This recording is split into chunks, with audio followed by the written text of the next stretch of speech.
आजचा आपला या ठिकाणी लाईव्ह लेक्चरचा पहिलाच दिवस आणि पहिल्याच लेक्चरला आपल्याला या ठिकाणी अडचण आलेली आहे।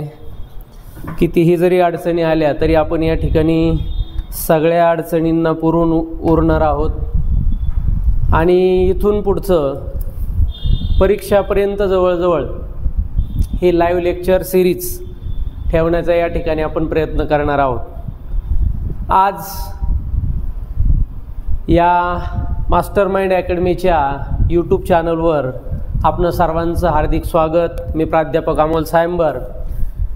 टेट 2025च्या बुद्धिमत्ता चाचणीच्या परिपूर्ण तयारीसाठी या ठिकाणी ही लाईव्ह लेक्चर सिरीज या ठिकाणी सुरू करत आहे। आपण आपल्या टॉपिकला या ठिकाणी सुरुवात करूयात। आपल्या या टेट परीक्षेमध्ये हमखास विचारला जाणारा एक घटक आहे तो म्हणजे या ठिकाणी घनाकृती, ठोकळा, फासा। या फाशाच्या संदर्भाने या ठिकाणी प्रश्न विचारले जातात। तर ते विचारले जाणारे जे प्रश्न आहेत ते प्रश्न कशा पद्धतीचे असतात, ते कसे सोडवायचे आणि अगदी आजच्या लेक्चरमध्ये सुद्धा या ठिकाणी तुमचे ते 2 ते 3 मार्काचे प्रश्न या ठिकाणी कव्हर होऊ शकतात। तुम्हाला पुन्हा या ठिकाणी कुठलाही अभ्यास करायची गरज पडणार नाही, फक्त एका लेक्चरमध्ये। आता हे लेक्चर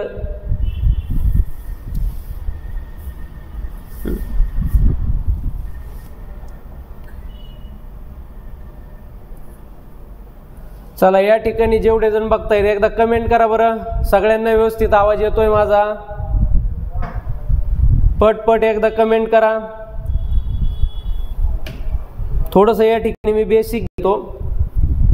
चला आता बघा, हा घनाकृती आहे। या घनाकृतीच्या आपल्याला नेहमी बाजू दिसत असताना या 3च बाजू दिसत असतात। तशा याला असतात किती बाजू, तर 6 बाजू असतात। बाजू जर बघितलं आपण तर बाजू आहेत 6, एक वरची, खालची, उजवी, डावी, पुढची आणि पाठीमागची।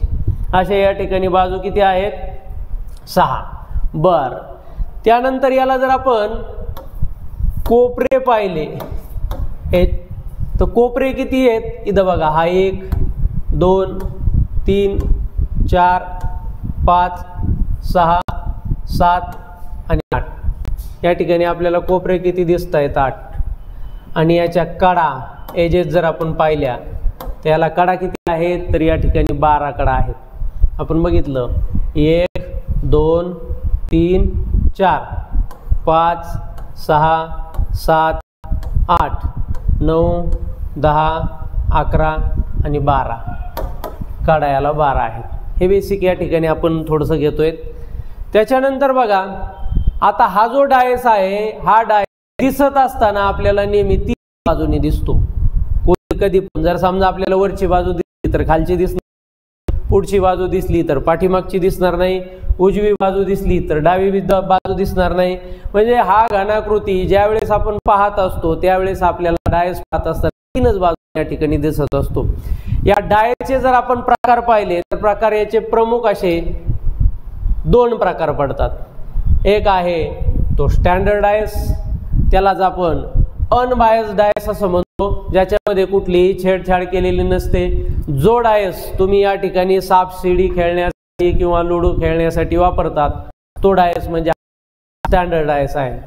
आणि त्यानंतर जो दुसरा डायस आहे ज्याच्यावरती आपल्याला प्रश्न विचारले जाणार आहेत तो डायस, तो म्हणजेच कोणता? जनरल डायस किंवा यालाच म्हणतात बायस डायस।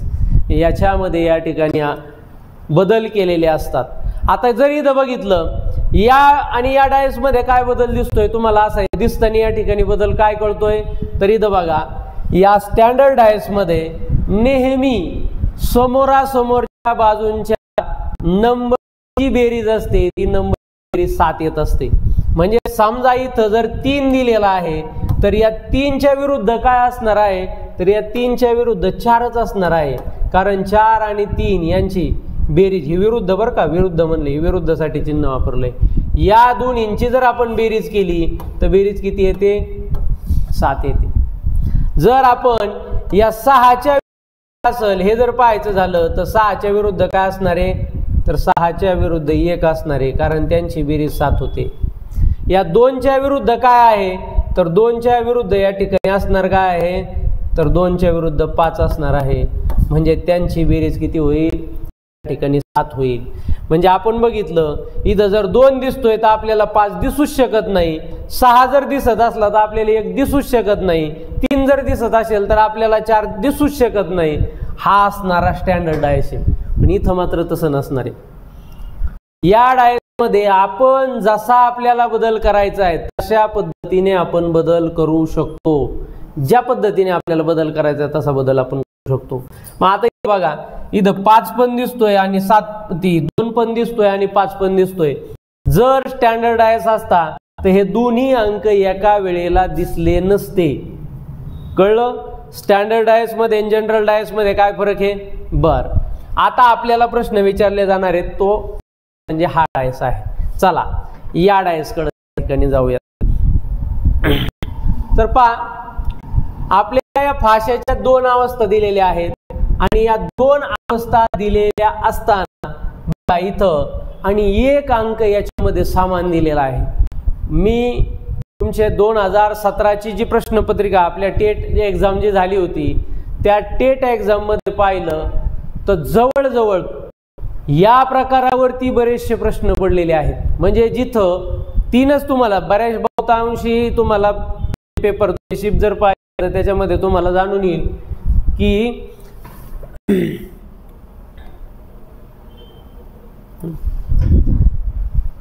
3 ठिकाणी डायग्राम दिलेले आहेत. इथे दिलेले आहेत 2 असले तरी आपल्याला खूप सफिशियंट आहेत. 3 कधी आकृत्या दिलेल्या आहेत, कधी कधी 4 पण आहेत. मग 3 आकृत्या दिलेल्या असताना आणि केवळ ट्रिक्स काय याच्यामध्ये, इथं बघा 1 अंक समान आहे. 1 अंक समान असताना सुद्धा आपण याच्या विरुद्धच्या बाजू सांगू शकतो. कशा? बघा यांच्यामध्ये कॉमन फक्त 4च. म्हणजे जर आपण बघितलं हा 4, आता या डायसवर जर आपण पाहिलं तर 4 आणि 4 इतर 2 बाजूवर कोणते 2 अंक आहेत, तर बघा 2 आहे, 1 आहे. मांडत असताना आपण एक तर आपण जर बघितलं त्याला आपण अँटी क्लॉकवाईज म्हणतो. उलट आहे का नाही, घड्याळाच्या काट्याची विरुद्ध दिशा, त्याला अँटी क्लॉकवाईज, त्याला डावी बाजू पण म्हणतो आपण. आणि ही जर बघितलं तर ही घड्याळाच्या काट्याची दिशा आहे. घड्याळाचा काटा असाच फिरतो ना, त्याला उजवी बाजू म्हणतो आपण. बरोबर? मग एक तर क्लॉकवाईज मांडा किंवा अँटी क्लॉकवाईज मांडा. आता जर मी क्लॉकवाईज मांडले तर पहिल्यांदा काय आहे 4. 4च्या नंतर पहिल्या डायस मध्ये कुठला अंक येतो तर 2. त्याच्यानंतरचा अंक कोणता येतो 1. मी असे मांडून घेतले. या डायसवरचे हे अंक मी मांडून घेतले. त्याच्यानंतर मला जो दुसरा डायस दिसतोय 4, या 4च्या खाली जर 4 लिहिला, जर आपण असंच मांडत गेलो मांडावं लागेल, त्याच्यानंतर मांडावं लागेल हा 6. याचा अर्थ काय, या 2च्या विरुद्ध 3, या 1 विरुद्ध 6 आहे. मग आता या ठिकाणी 1 अंक मिस आहे. कोणता अंक या ठिकाणी दिसत नाहीये, तर 5 दिसत नाहीये. म्हणजे याचाच अर्थ काय, 4च्या विरुद्ध काय असेल तर 5 असेल. आता तुम्हाला इथं विचारलं होतं 1च्या विरुद्ध अंगास कोणती संख्या येईल.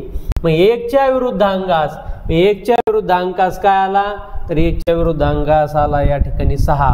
1च्या विरुद्ध काय येऊ शकतं, तर 6 येऊ शकतं. या पद्धतीनं तुम्ही या ठिकाणी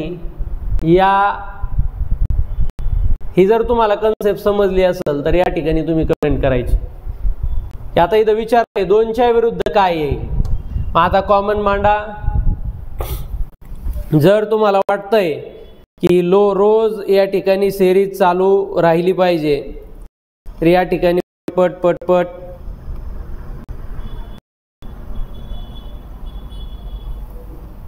कमेंट करा. लक्षात नसलं आलं तर या ठिकाणी मी पुन्हा एकदा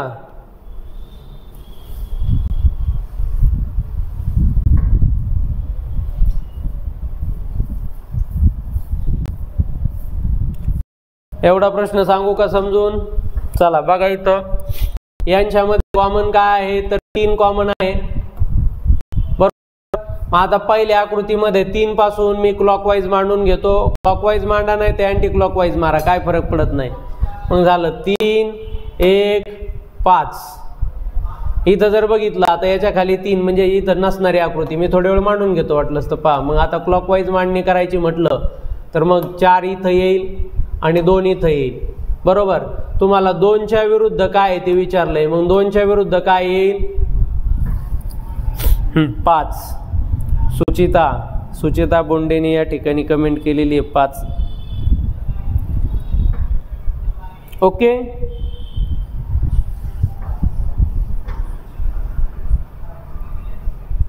चला पुढे घ्या बरं. आता पहा याच घटकावर तुम्ही टेटच्या प्रश्न, मी आता पुढे टेटचे प्रश्न घेतलेत. ही कन्सेप्ट सांगितल्याच्या नंतर मी फक्त की काय आहे की आपल्याला ओपन डायस पाहायचं आहे. सगळ्यात लक्षात घ्या पाहणार आहेत आपण ओपन डायसवर सुद्धा टेटला प्रश्न पडलेले आहेत. ओपन डायस पाहणार आहोत. त्याचप्रमाणे आपण डायसशी संबंधित सगळे प्रश्न या लेक्चरमध्ये आज कव्हर करणार आहोत. म्हणजे टेटमध्ये तुम्हाला याच्या बाहेरचा प्रश्न येणार नाही डायसच्या संदर्भात. अजून ठोकळ्याच्या जे घनाकृती ठोकळे आहेत त्याच्या संदर्भात सुद्धा प्रश्न आलेले आहेत, ते आपण उद्याच्या लेक्चरला. पण जी सोंगटी आहे या सोंगटीला याच्यापेक्षा वेगळा प्रश्न येणार नाही, हे निश्चितपणे मी सांगतो. चला मग याचं उत्तर कमेंट करा पटपट.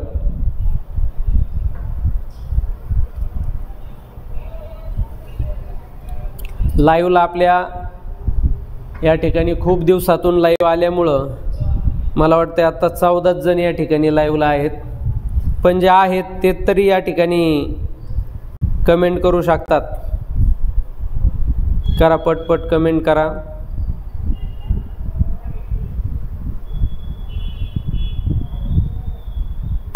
आपल्या लिंकचा या ठिकाणी थोडासा इश्यू झाला, त्याच्यामुळे या ठिकाणी बऱ्याच जणांना कनेक्ट करता आलं नाही.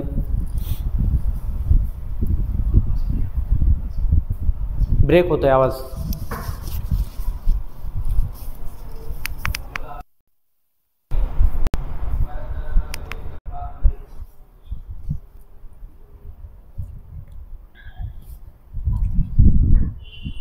बघा इथं काय आहे 1. आता इथं जर बघितलं आपण 1 2 3 क्लॉकवाईज जर बघितलं तर मांडणी केली. त्याच्यानंतर बघा इथं याची मांडणी 1 6 5 म्हणजे इथं काय येईल 6, इथं येईल 5. इथं न येत दिसणारा अंक. आता तुम्हाला कोणाच्या विरुद्ध विचारलंय 5च्या विरुद्ध कोण असणार आहे तर 3 असणार आहे, पण मी इथं 1च्या विरुद्ध विचारलं असतं. 1च्या विरुद्ध यांच्यात कोणता अंक दिसत नाही 4, तर 1च्या विरुद्ध काय यायला पाहिजे 4 यायला पाहिजे. अशा पद्धतीने सुद्धा आपण या ठिकाणी सांगू शकतो. चला पुढचा प्रश्न घ्या.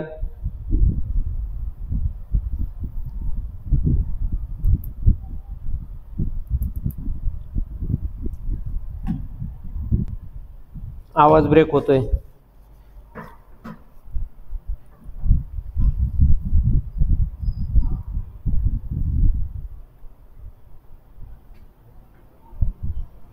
या बाजूने थांबतो कदाचित.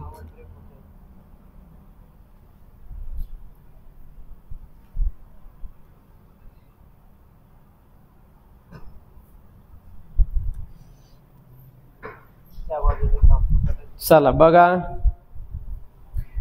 या आकृतीमध्ये कॉमन काय आहे तर 6 कॉमन आहे. आपण बघितलं 6 5 3 अशी मांडणी केली. त्याच्यानंतर या दुसऱ्या आकृतीमध्ये तशाच पद्धतीने 6 खाली 6, मग काय इथं 4 इथं 2. म्हणजे इथं तुम्हाला 6च्या विरुद्ध विचारलंय. आता तुम्हाला जर विचारलं असतं 5च्या विरुद्ध 4 येतोय, 3च्या विरुद्ध 2, 2च्या विरुद्ध 3, राहिला एकच अंक कोणता 1. मग त्या 6च्या विरुद्ध काय असायला पाहिजे तर 1 असायला पाहिजे. आणि इथं तुम्हाला 6च्याच विरुद्ध विचारलंय, मग 6च्या विरुद्ध काय असेल तर 1 असेल. ऑप्शन नंबर 1 मध्ये असणार उत्तर. हे या ठिकाणी तुम्हाला सहजासहजी या ठिकाणी सोडवता येईल. आता बघा चला बरं, आता बऱ्यापैकी कनेक्ट झालेले आहेत. पटपट कमेंट करा. एवढ्याचं उत्तर या ठिकाणी कमेंट करा. आपण या ठिकाणी पुढे जाऊ. मग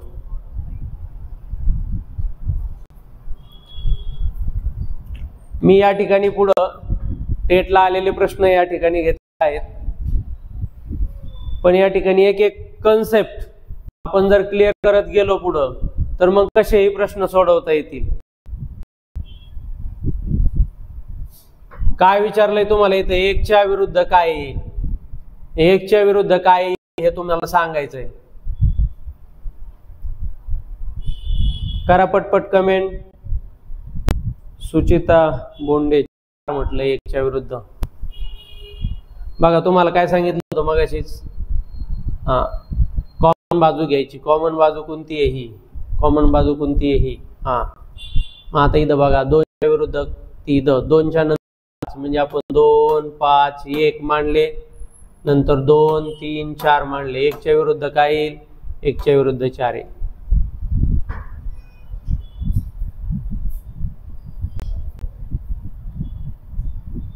ओके बर. या ठिकाणी बघा आपली लाईव्ह बॅच 1 मार्च पासून सुरू होणार आहे. या बॅच मध्ये तुम्हाला संध्याकाळी म्हणजे या ठिकाणी बघा 4 ते 7 या वेळेमध्ये आपली ऑफलाईन पण असणार आहे, ऑनलाईन पण या ठिकाणी बॅच सुरू होते. म्हणजे 4 च्या आसपास सगळ्यांना या ठिकाणी बरेचसे विद्यार्थी जे आहेत ते कुठं ना कुठं जॉब करत आहेत आणि शाळांना सुट्ट्या नाहीत, आणि म्हणून मग आपण या ठिकाणी ती वेळच अशा पद्धतीने सगळ्यांना सूट होईल अशी वेळ या ठिकाणी ठेवलेली आहे. 4 ते 7 या वेळेत आपले या ठिकाणी लेक्चर असणार आहेत. कधी कधी म्हणजे 7 7:30 डेली या ठिकाणी लेक्चर असणार आहेत. गणित बुद्धिमत्ताचं लेक्चर हे डेली 1.5 तास होणार आहे. जर आपल्याला आवश्यकता भासली आणि तुम्हाला सगळ्यांना या ठिकाणी वेळ सूट झाली तर आपण दुपारच्या वेळेमध्ये देखील या ठिकाणी लेक्चर घेऊ शकता. या ॲपवर आपलं मास्टर माइंड अकॅडमी नावाचं ॲप आहे. या ॲपवर या ठिकाणी तुम्हाला हे कोर्स पाहायला मिळतील. या ठिकाणी तुम्ही परचेस करू शकता. त्यामध्ये लाईव्ह प्लस रेकॉर्डेड पण बॅच आहे आणि तुम्हाला लाईव्ह सुद्धा या ठिकाणी लेक्चर पाहायला मिळणार आहेत. ओके. आणि या बॅचची जी फीज आहे ती फीज फक्त या ठिकाणी 1499 रुपये. 6 महिने या ठिकाणी व्हॅलिडिटी असणार आहे. त्याचप्रमाणे जर तुम्हाला फक्त गणित बुद्धिमत्ता हीच जर बॅच घ्यायची असेल तर ती बॅच या ठिकाणी 799 रुपयामध्ये तुम्हाला या ठिकाणी उपलब्ध आहे. ऑनलाईन म्हणजे या ठिकाणी रेकॉर्डेड प्लस लाईव्ह बॅच. जर या ठिकाणी कोणाला बॅच घेताना काही अडचण येत असेल तर तुम्ही माझ्या या नंबरवर कॉन्टॅक्ट करू शकता. आपल्या ॲपची जी लिंक आहे ती या ठिकाणी डिस्क्रिप्शन बॉक्समध्ये टाकलेली आहे. त्या डिस्क्रिप्शन बॉक्समधून सुद्धा या ठिकाणी तुम्ही ॲप इन्स्टॉल करू शकता. इकडे बघा. चला आता नवीन अजून एक कन्सेप्ट आहे आणि ती कन्सेप्ट शिकल्याच्या नंतर आपण जे परीक्षेला आलेले प्रश्न आहेत ते प्रश्न पाहणार आहोत. बघा इथं काय केलेलं आहे, या 2 घनामध्ये 2 अंक असतील, चिन्ह असतील, कधी कधी याच्यावरती चिन्ह दिले जातात, कधी कधी आपले जे डॉट आहेत ते ठिपके दिले जातात, कधी कधी अल्फाबेट इंग्रजी अल्फाबेट सुद्धा याच्यावरती लिहिलेले असतात. मग 2 चिन्ह असतील, अंक असतील, हे ज्या वेळेस समान असतात त्यावेळेस विरुद्धच्या पृष्ठावरचा अंक कसा ओळखायचा ते आपण या ठिकाणी पाहणार आहोत. आता इथं जर बघितलं या 2 घनामध्ये इथं जर बघितलं तर 6, इथं पण 6 आहे, इथं पण 6 आहे, इथं पण 2 आहे, इथं पण 2 आहे. म्हणजे हे 2 अंक कॉमन आहेत. आणि अशा वेळेला तुम्हाला जर विरुद्धच्या पृष्ठावरचा अंक ओळखला तर तो कसा ओळखायचा, ह्या 2च कन्सेप्टवर तुम्हाला प्रत्येक प्रकारचा प्रश्न सोडवता येणार आहे. जो आपण अगोदरची जी कन्सेप्ट पाहिली ती आणि आत्ताची. आता यामध्ये पहा की हे दोन्ही घनाकृतीमध्ये समान अंक आहेत. मग जे असमान असणारे अंक कोणते आहेत तर 1 आणि 5 आहे. म्हणजे याचाच अर्थ काय तर 1 च्या विरुद्ध 5 आहे, 5 च्या विरुद्ध 1 आहे. मग आता तुम्हाला समजा 1 च्या विरुद्ध विचारलं तर तुम्ही 5 सांगणार शुअरली, 5 च्या विरुद्ध विचारलं तर 1 सांगणार. पण मी समजा विचारलं की 2 च्या विरुद्ध काय, तो 2 च्या विरुद्ध काय. मग आता मला सांगा बघा 2 च्या विरुद्ध 1 तर 5 येऊ शकत नाही. इकडे बघा काय येऊ शकत नाही, 1 येऊ शकत नाही कारण 1 5 च्या विरुद्ध आहे. 5 येऊ शकत नाही, अजून काय येऊ शकत नाही. आता 2 दिसत असताना इथं 6 पण दिसतोय, म्हणजे तो 6 पण येऊ शकत नाही. मग आता किती अंक झाले घनाकृतीला? टोटल बाजू आहेत 6. 6 पैकी अंक किती झालेत? हा 2 1, तो स्वतः 1 आहे. आणि हे 3 अंक आहेत, म्हणजे राहिले किती बाजू? अजून 2 बाजू राहिल्या, 2 अंक राहिले. मग ते राहिलेले 2 अंक कोणते येत? तर आता बघा, इथं 2 आहे, 1 आहे, म्हणजे इथं कोण नाहीये? 3 नाहीये, आणि अजून कोण नाहीये? 4 नाहीये. मग बघा, 3 किंवा 4 या दोन्हीतला एक अंक शुअरली या 2च्या विरुद्ध आहे. हे 3 तर काय असू शकत नाही. मग काय असेल? एक तर 3 असेल किंवा 4 असेल. आणि मी जर तुम्हाला 6च्या विरुद्ध विचारलं असतं तर, कारण इथं बघा 6 दिसतोय ना, मी म्हणलं असतं 6च्या विरुद्ध काय, तर तुम्ही पुन्हा इथं 6च्या विरुद्ध 1 येऊ शकत नाही, 6च्या विरुद्ध 5 येऊ शकत नाही, 6च्या विरुद्ध 2 येऊ शकत नाही. मग राहिले काय? तेच अंक जे अगोदर आहेत, 3 किंवा 4. मग 3 किंवा, जर 2च्या विरुद्ध 3 असला तर 6च्या विरुद्ध 4 असणार आहे. 2च्या विरुद्ध 4 असला तर 6च्या विरुद्ध 3 असणार आहे. म्हणजे इथं आपल्याला असं किंवा मध्ये उत्तर द्यावं लागतं, हे किंवा ते. आलं लक्षात? शुअरली आपल्याला याच्यामध्ये फक्त एकच जोडी सांगता येते. कोणती? एक जी असमान, 1च्या विरुद्ध 5 आणि 5च्या विरुद्ध 1. मग चला, या ठिकाणी आता ही जर कन्सेप्ट तुम्हाला समजली असेल तर या ठिकाणी आपण 1-2 प्रश्न पाहू. मग आता या प्रश्नामध्ये तुम्हाला सांगायचंय की 1च्या विरुद्ध काय असेल? हा जो 1 आहे, 1च्या विरुद्ध काय येईल? करा पटपट कमेंट.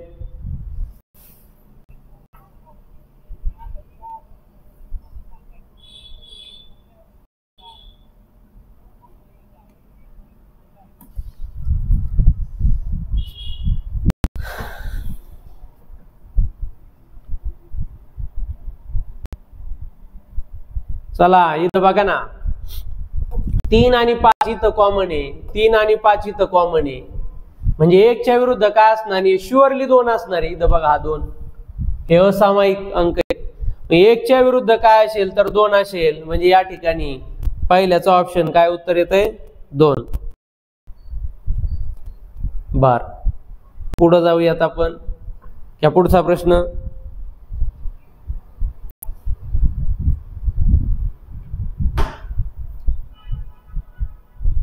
तीनच्या विरुद्ध,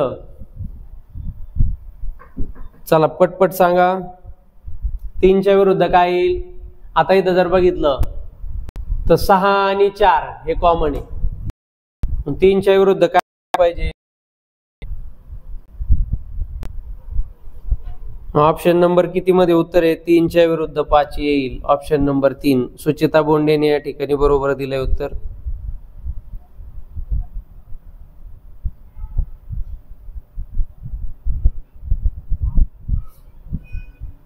पॉझिटिव्ह माइंड. हा, 1 एप्रिल, मी 1 मार्च बोललो होतो का? 1 एप्रिल पासून आपली बॅच सुरू होते.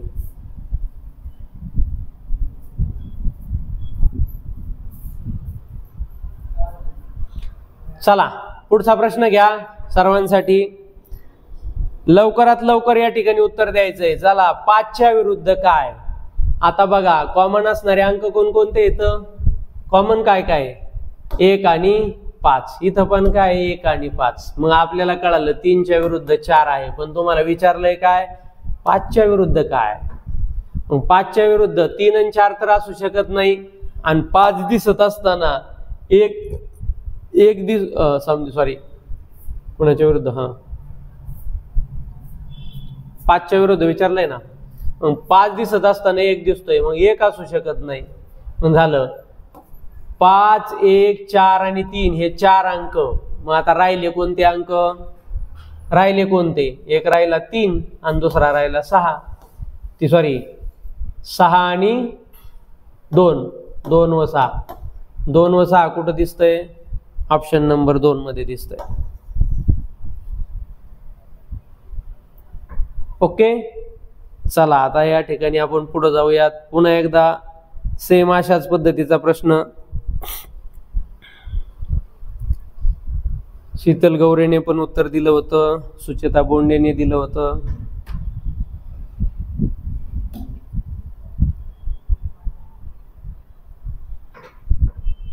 चला 4च्या विरुद्ध काय येईल?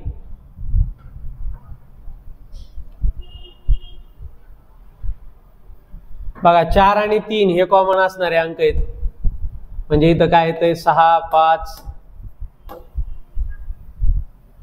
मग याच्यामध्ये न दिसणारे अंक याच्या विरुद्ध येणार आहेत. मग बघा आता या दोन्ही आकृत्यावर जे दिसत नाहीत असे अंक त्याच्या विरुद्ध येणार. काय दिसत नाही? चला पटपट उत्तर द्या.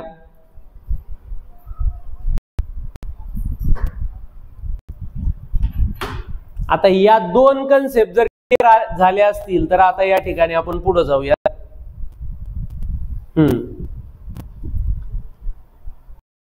कोणते दोन अंक येतील बघा बरं. 6 आणि 5 एक तर हे दोन्ही एकमेकांच्या विरुद्ध येणार आहेत. ओके, आता मग तुम्हाला 4च्या विरुद्ध विचारलाय. 4 दिसत असताना 3 पण दिसतोय, म्हणजे 4 आणि 3 एकमेकांच्या विरुद्ध असू शकत नाहीत, बरोबर. मग 4च्या विरुद्ध काय असू शकतं? तर न दिसणारे अंक. मग काय दिसत नाहीये? 1 दिसत नाहीये किंवा 2, 1 किंवा 2. मग 3च्या विरुद्ध सुद्धा तेच अंक येणार आहेत, 1 किंवा 2.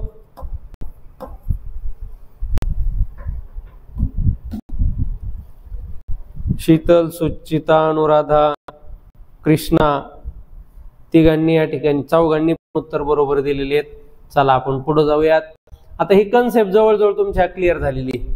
आता ज्या वेळेस तुम्हाला अशा पद्धतीचे प्रश्न येतात, आता बघा हा तुमच्या टेट 14 डिसेंबर 2017 12:30च्या शिफ्टला आलेला प्रश्न आहे. आता इथं बघा काय दिलंय तुम्हाला. प्रश्न पूर्ण वाचा वाटलंच तर. 3 वेगवेगळ्या बाजू दाखवलेल्या आहेत. आपल्याला हे शोधायचं आहे की जर 6 अंक एका बाजूला असेल तर त्याच्या विरुद्ध बाजूला अंक असेल. मग आता तुम्हाला या 6 विरुद्धच्या पृष्ठावरचा, आता आपण 2 कन्सेप्ट शिकलो त्या 2 कन्सेप्ट पैकी मग आता एक पहिली कन्सेप्ट काय शिकलेलो आहेत आपण. तर एक अंक समान असताना आणि दुसरीकडं 2 अंक समान असताना पहिल्यांदा काय करायचं? 2 अंक समान असतानाच बघायचं. 6 असताना इतर 2 अंक कुठं दिसतायत? 1 आणि 2. मग दुसरीकडे कुठं 1 आणि 2 दिसतंय का बघायचं. आता 1 आणि 2 इथं दिसतंय बघा. आता आपण बघितलंय हे 2 जर समान असतील तर मग 6च्या विरुद्ध काय असणार आहे? हे अनकॉमन अंक विरुद्ध असतात. मग 6च्या विरुद्ध काय असणार आहे? तर 3. अशा पद्धतीने आपण ओळखू शकता 6च्या विरुद्ध काय होतं? तर 3 होतं.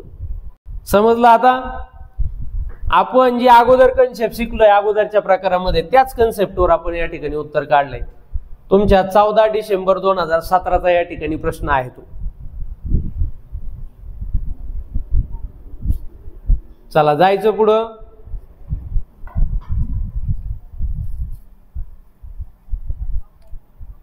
हा 6च्या विरुद्ध 3. ओके,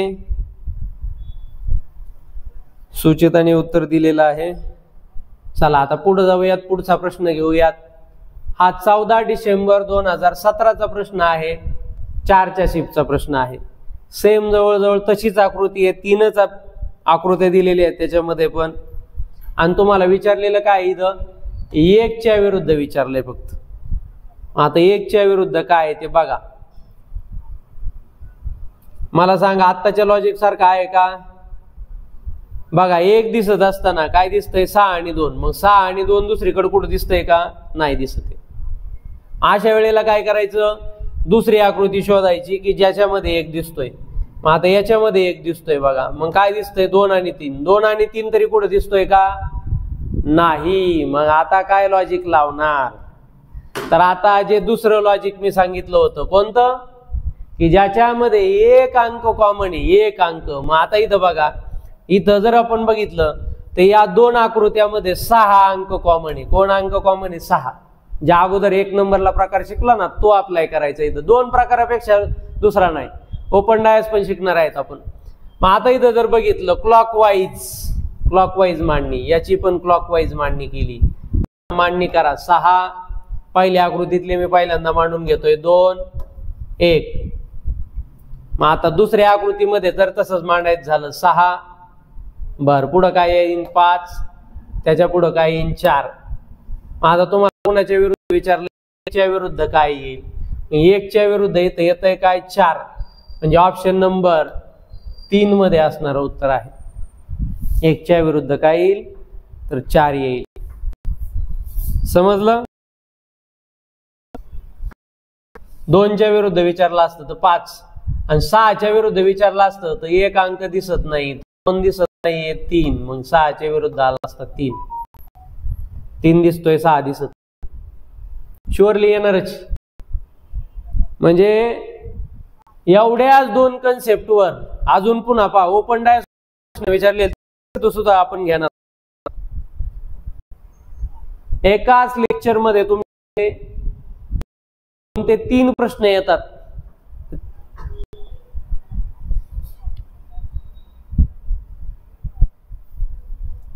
चला घ्या प्रश्न पुढचा. 15 डिसेंबर 2017चा 9च्या शिफ्टचा प्रश्न आहे. इथं विचारलंय 2 च्या विरुद्ध बाजूला कोणता अंक येईल? करा पटपट कमेंट.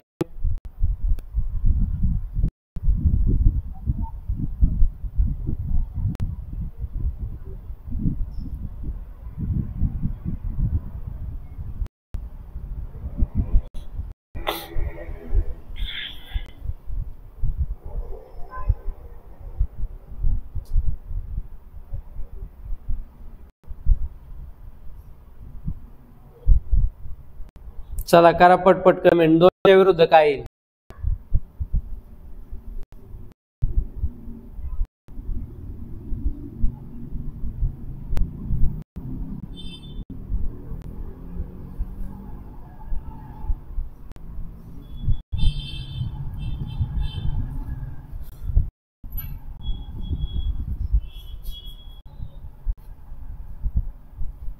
दोनच्या विरुद्ध काय आलं पाहिजे? 1 यायला पाहिजे, कारण बघा इथं सेम अंक आहे का नाही असाच. म्हणजे बघा 5 च्या विरुद्ध येईल 4, 2 च्या विरुद्ध येईल 1. 2 च्या विरुद्ध काय येईल विचारलं तर 2 च्या विरुद्ध येईल 1. ऑप्शन नंबर 3 मध्ये असणार उत्तर.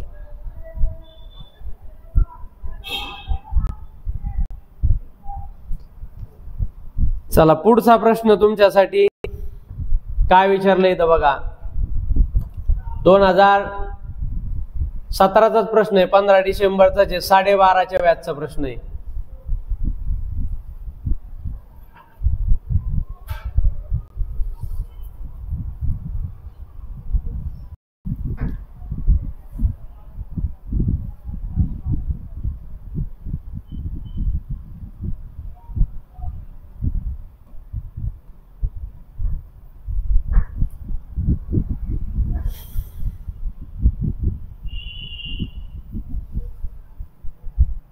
चारच्या विरुद्ध काय येईल? 4च्या विरुद्ध काय आलं पाहिजे मग? अरे याच्यात तो ऑप्शनच नाही आला काय?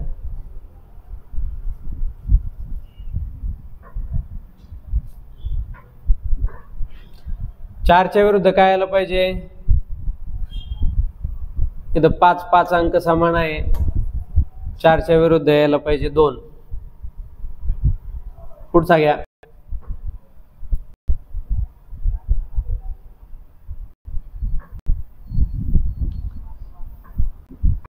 इथं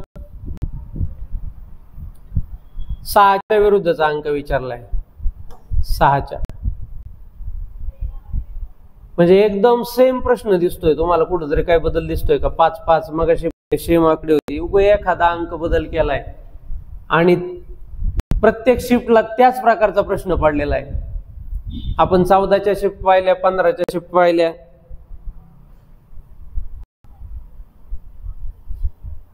हा मध्ये उत्तर नाही. ओके,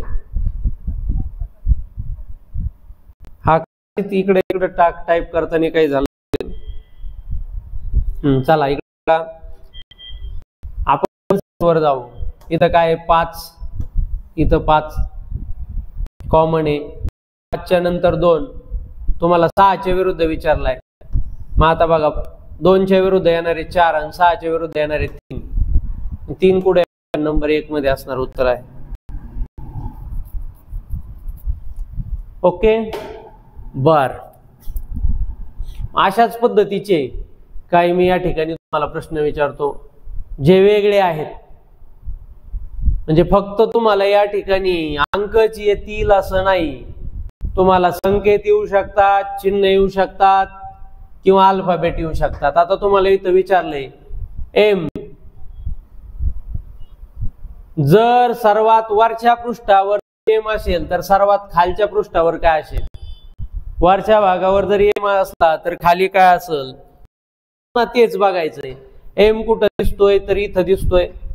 एम दिसत असताना पहिल्यांदा हे लॉजिक लावायचं, एन आणि एल. एन आणि एल कुठं दुसरीकडे दिसतायत का? इथं बघा एल दिसतोय पण एन नाही दिसत. इथं एम दिसतोय पण एल नाही दिसत. मग आता आपण या ठिकाणी इथं कुठंच या आकृती आपल्याला माहिती का नाहीये. एन आणि एल दिसायला पाहिजेत. एल दिसतोय, एन दिसत नाही.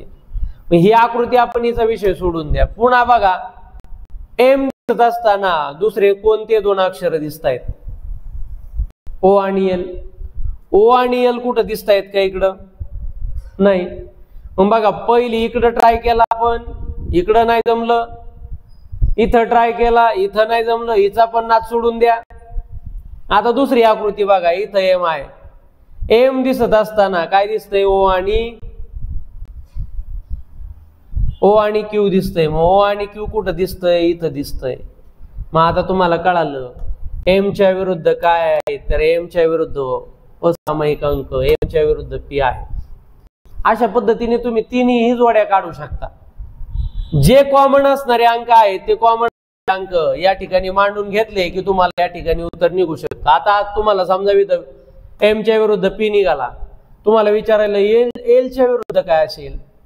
मग एल दिसत असताना बघितलं आपण, एल दिसत असताना यम आणि एन. यम आणि एन कुठं दिसतंय का नाही? हिचा नाच सोडून द्या. इकडं बघा एल दिसत असताना काय दिसतंय? ओ आणि एम.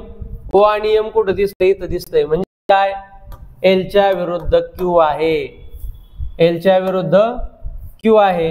राहिले कोण? 2 अंक, 2 अक्षर. कोणकोणते 2 अक्षर राहिले? तर ओ एक राहिलाय आणि दुसरा कोणता राहिलाय?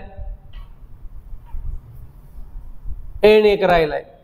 मग ओ आणि एन हे एकमेकाच्या विरुद्धच असणार आहेत, कारण ह्या दोन्हींच्या जोड्या लागल्यात, यांच्या जोड्या लागल्या म्हणजे राहिलेली जोडी हीच असणार आहे. नाही तर तुम्ही ते सुद्धा शोधू शकता. कसे शोधू शकता? तर बघा आपल्याला समजा एनच्या विरुद्ध विचारलंय. एन दिसत असताना काय दिसतंय? एल आणि एम. एल आणि एम कुठं दिसतंय? तर इथं दिसतंय. बघा म्हणजे ओ आणि एन एकमेकाच्या विरुद्ध आहेत. सापडलं आपल्याला उत्तर.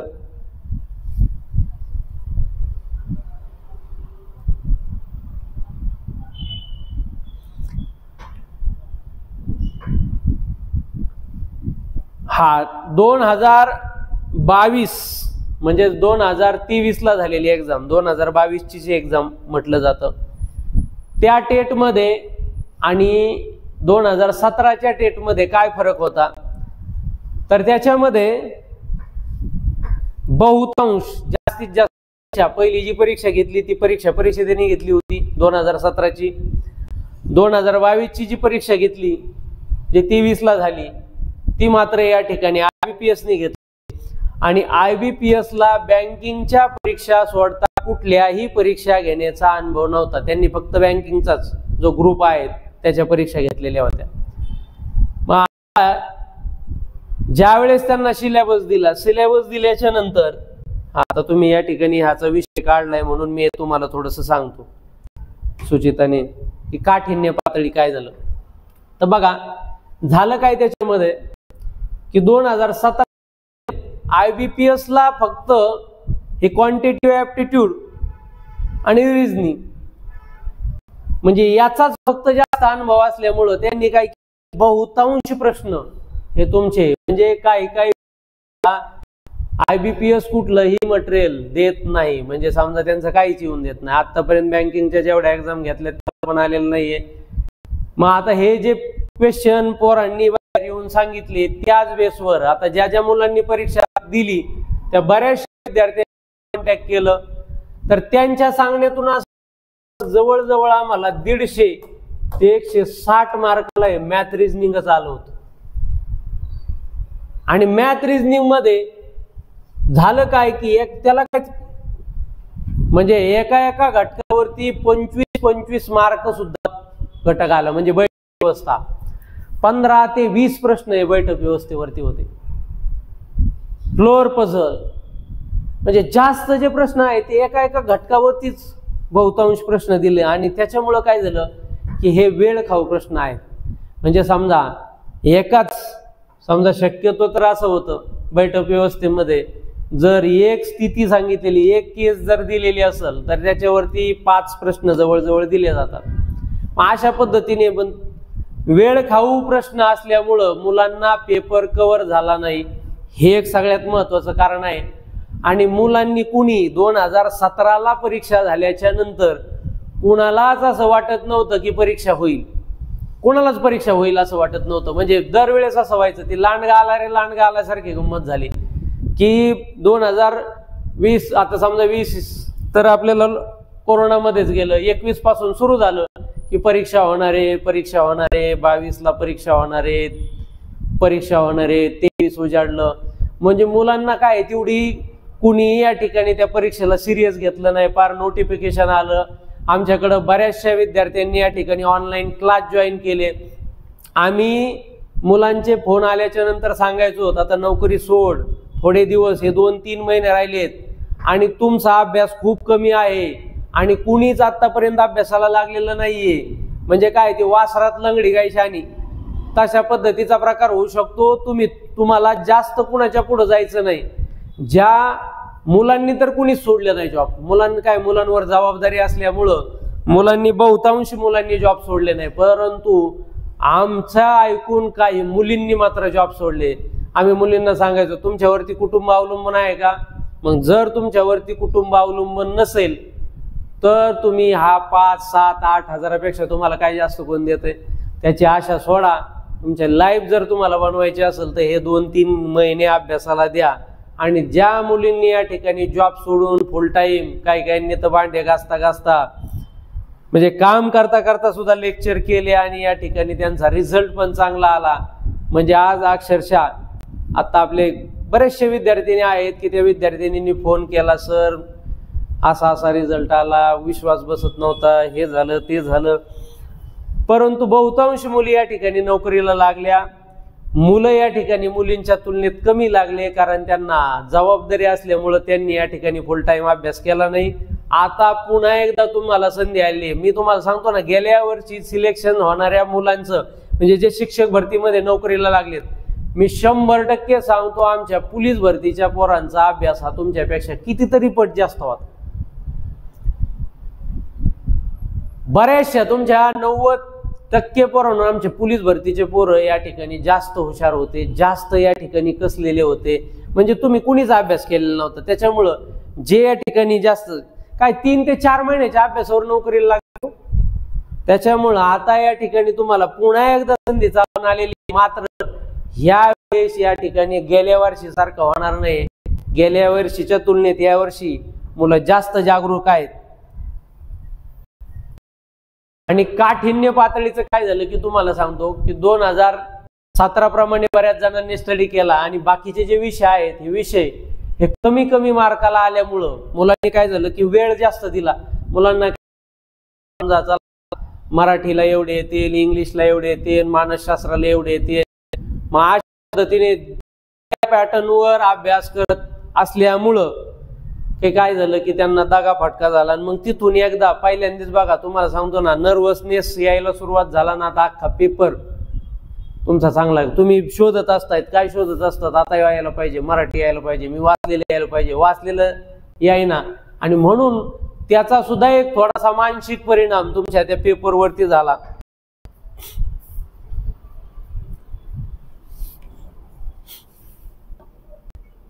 सिटिंग अरेंजमेंटची लेवल खूप हाय होती. हो बरोबर. सिटिंग अरेंजमेंटवर आणि ते काठिण्य पातळीचे प्रश्न देतात बहुतांश. या ठिकाणी काय टेन्शन घेऊ नका. सगळ्या पद्धतीने या सगळ्या प्रकारच्या प्रश्नांचा या ठिकाणी आपण सराव करणार आहोत. जे जे परीक्षेला येते, आता आज मी सोपा घटकासाठीच घेतला होता की मला माहिती होतं की विद्यार्थी खूप दिवस झाले लाईव्ह येत नाहीये, त्यामुळं बऱ्याच मुलांना अजून माहित नाहीये. 2022 ला तुमच्या बॅचचा खूप फायदा झाला सर. रिझनिंग खूप कव्हर झालं होतं. Thank you madam. यंदा पण या ठिकाणी फायदा होईल. तुम्ही या ठिकाणी ज्यांना शक्य आहे ते या ठिकाणी आपण फीस पण एकदम माफक ठेवलेली आहे. एवढ्या कमी फीज मध्ये या ठिकाणी कुणीही क्लास घेत नाही. आणि तुम्हाला सांगतो, गणित, बुद्धिमत्ता चाचणी, भूमिती हे सगळे विषय मी सूत्राशिवाय शिकवतो. ज्या विद्यार्थ्यांना माझा जुना अनुभव आहे ते विद्यार्थी तर सांगतीलच, पण या ठिकाणी तुम्हाला अनुभव येईल की कोणतेही घटक या ठिकाणी मी सूत्राशिवाय शिकवतो. सूत्र कोणत्या संकल्पनेवरती तयार झाला, संकल्पना एकदा क्लिअर झाल्या की तुम्हाला प्रश्न कशाही लेवलचे येऊ द्या, याच्यानंतर जरी पॅटर्न चेंज झाला तरी सुद्धा प्रश्न तुम्ही टॅकल करू शकता, हे मी गॅरंटी देतो. या ठिकाणी अजून आपल्याला ओपन डायस पाहायचा होता, पण या ठिकाणी आपण वेळ खूप झालेला आहे आणि या ठिकाणी मुलं पण या ठिकाणी कमी कनेक्ट झालेले आहेत. त्याच्यामुळं आपण उरलेला जो घटक आहे तो उद्याच्या लेक्चरला घेऊ. थांबायचं, थांबूयात.